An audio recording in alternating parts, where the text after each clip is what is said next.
Hey folks, Ryan here from bodyweightcoach.com. A little while back we posted a couple videos of movements, compensation movements for office workers. We did one to release that office worker hunch from constant forward flexion. So we looked at the upper back and the shoulders, bringing those back into line. And we did another one for the hips, something to release your hips from sitting all day. We had a lot of requests to take a look at the wrists. So let's look at a few exercises that you can do for your wrists if you spend a lot of time sitting at a desk or otherwise immobile. First thing to do, as always, is get some mobility into those joints. So the usual, start with cardinal directions, up, down. Think of this as the Karate Kid. I don't know if that dates me or not, but the 80s is always cool. So paint the fence, and then do the same thing sideways. And put that into circles. So up, side, down, side, up, side, down, side, and then smooth those out. You can work these kind of mobility exercises often to restore the full range of motion of your joints, kind of work out all those snap, crackles, and pops. Same for your fingers. Circle the thumb, index finger, middle finger, ring finger, small finger, and then back in the opposite direction. So you can work up and down your hands that way. You can work them into waves as well. That's the first stage. Second stage is to release the hands and the forearms. So typically, from a lot of typing, you get pain up the inside of your wrist. So one way to release that is to start from the tips of the fingers and roll down to the palm of the hand. So roll from fingertips to palm heel, gradually opening up the hand. Don't slam it down flat, make it a rolling movement, and as that starts to get easier and you feel less tension, work it out away from your center. Shoulders still packed down, so you're not reaching with your shoulder. This is packed, but you're seeking to create a little more distance up here. So work it back, work it out, work it back in again. There's a lot of stuff you can do with this. You can put it into movement. So seal walks. That was kind of scary. That'll freak people out at the office. But that's a really good way to release. Just make sure you're not slamming your hand heels down, or palm heels, but rolling it from fingertips to palm heel. That propels the motion. Another thing you can do is take those wrist circles and make them closed chain. So if we're looking at the inside of the forearm, we'll start with fingers facing back towards your knees, elbow pits facing forward. So hands stay planted firmly in place, bend the elbow pits back, rotate it up around the outside as much as you can, and then rotate them back to center again. So bend them back, rotate them out, around, rotate to center, back, around, recenter. And then do the opposite. Screw the elbow pits as much to either side as you can, bend them out and down, rotate to the back, and come straight up the middle. So out to the sides, straight up the middle. And start making circles with those. I will bring the insides of your forearms out really nicely. Another problem, so if your issues are not up the inside of the arm, they might be up the back.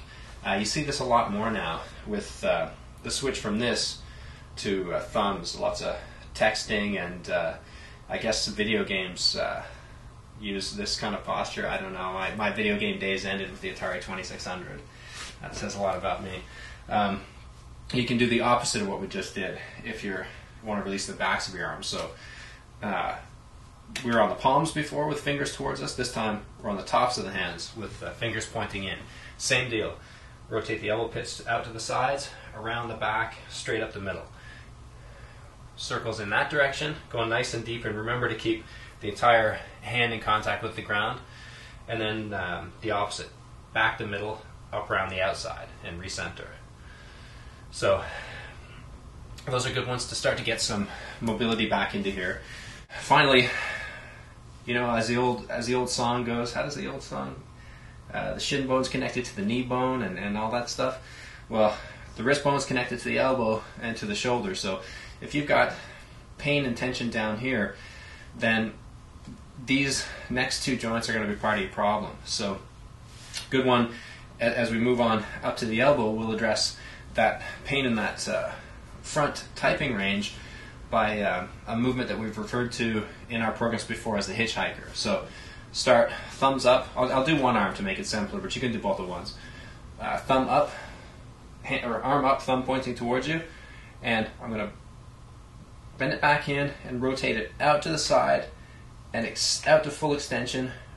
Bring the thumb back to the ceiling and back to me again. So you're going from tension to extension each time you rotate.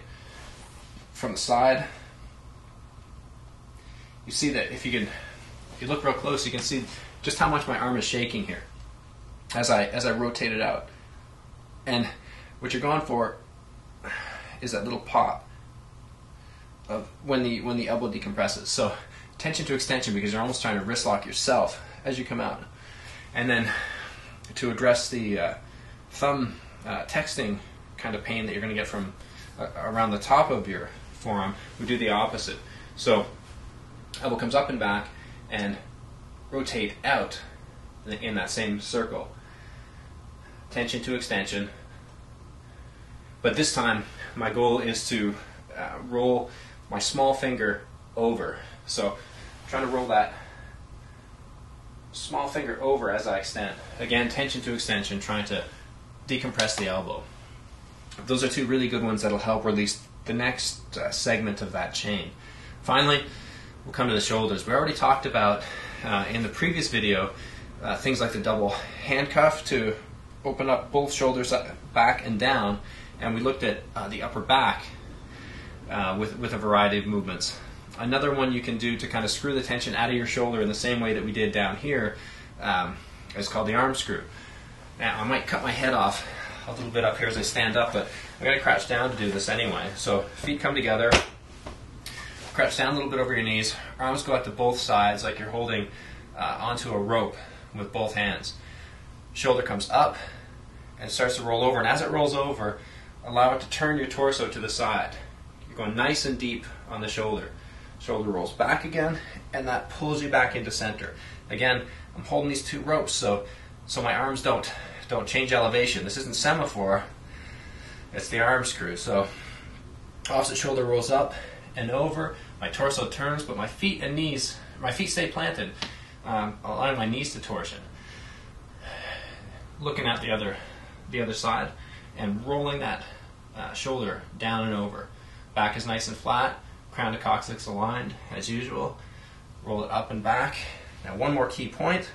As I roll it down and over, my hand is staying higher, and my hand and wrist are higher than my shoulder. And I'm trying to roll that small finger over towards you. So elbow is locked, and I roll and screw the arm over. That's how I'm going to decompress this shoulder. Up and back, and roll it over. Hand is higher, shoulder rolls down and over, little finger rolls over, elbow is locked to get that nice pop of decompression in the shoulder. And work that back and forth a few times, avoiding going into the silly Egyptian thing. You see that sometimes online. That's not the right way to do the movement. You're totally missing the shoulder. So there you have a pile of exercises that you can apply to release tension in your hands that works up your forearms and into your shoulders. That's the next piece of the chain for you guys who are chained to your desk like galley slaves all day, just like I am. So hope that helps. Give it a try, and let me know how you make out in the comment section below.